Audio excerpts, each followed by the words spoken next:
because I just like stories, and I never think about the form that the stories are going to take. So as an academic, I write academic articles, but sometimes I feel like the academic writing it's too technical.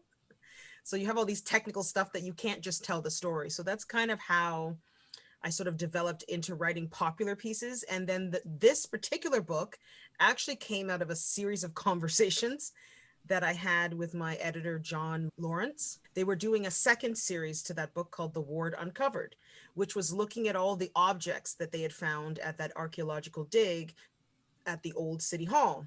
And at that dig, they found an Uncle Tom's Cabin plate, like a memento kind of plate. And John, just knowing me and the conversations, knowing that I love history and I'm really into artifacts, he wondered if I had any thoughts on how weird it was that they thought it was strange to find a plate at this site. And I said, no, that wouldn't have been strange at all. We met for coffee, and I kind of gave him the verbal version of Uncle, not knowing yet that that's what I was doing. He literally said, this is a book. And then the rest is kind of history. Like, what was the significance of people actually owning a Josiah Henson plate or other memorabilia? Yeah, so I mean, the Uncle Tom's Cabin was the most popular, most read novel of the 19th century. And because it was so popular, they created a whole series of what they call like spin-off products. So it wasn't just plates. There were tea sets, knives and forks with little emblems about Uncle Tom. People would buy little Eva dresses for their little girls. Like there was a whole memorabilia sort of industry that formed around the novel.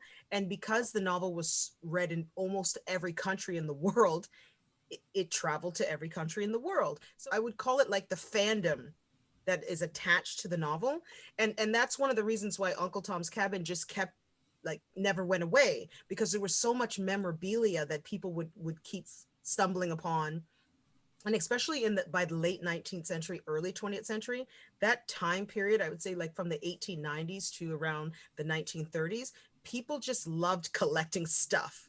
Like that is an era of stuff and mementos and little stuff. So we really don't know if the person who had that plate even went to an Uncle Tom's Cabin show or read the novel. But what we do know is that the stuff came to Canada and people were collecting it. I think the way I tell the story, because I've even heard this feedback from people, is that a lot of people just thought the Uncle Tom kind of trope ended with the novel.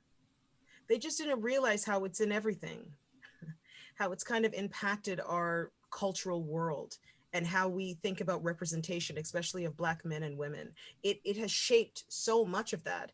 And I think the healing aspect that people might get from the book is the power of recognizing that a lot of the things that they have consumed have been steeped in racial tropes and stereotypes, and not realizing it, because that is the power of representation.